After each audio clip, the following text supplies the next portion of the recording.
Taking guns out of the hands of abusers is an ongoing challenge in Maryland. On October 1st, new domestic violence legislation took effect in Maryland, but some think more could be done to prevent further violence. CNS TV's Emily Schreik joins us from the newsroom with more.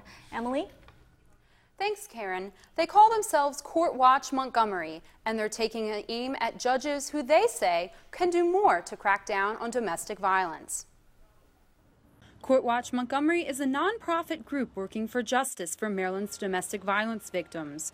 The group says guns and domestic violence are a deadly combination. From July 2013 through June 2014, guns were the cause of death in 74% of domestic violence homicides in Maryland. Maryland law requires domestic violence offenders be banned from possessing or buying a firearm if they're convicted of certain crimes. But according to Court Watch's latest report, judges don't always communicate this to offenders. And in 99% of cases, when the convicted domestic violence offender was disqualified from owning a gun, the judge said nothing. The report urges judges to do 4 things: to tell convicted offenders they're disqualified from owning guns, to ask them under oath whether they own a gun, to warn them of the penalties they could face for owning a gun, and urge them to turn their guns in to law enforcement as soon as possible. Defendants deserve to know the implication of their sentences. Court Watch has shared the report with Montgomery County judges and district court judges. In response to the report, District Court Chief Judge John Morrissey wrote he has called on a judiciary subcommittee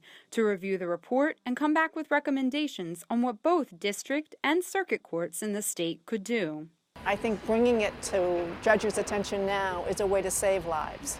And I'd rather be a lifesaver than saying, oh, I'm so sorry we had another tragedy. A spokesman for the Montgomery County State's Attorney's Office says while they agree judges should tell defendants about the firearms ban, the spokesman also says those who are convicted are notified in writing. We need the judge's active support to make sure that law is enforced.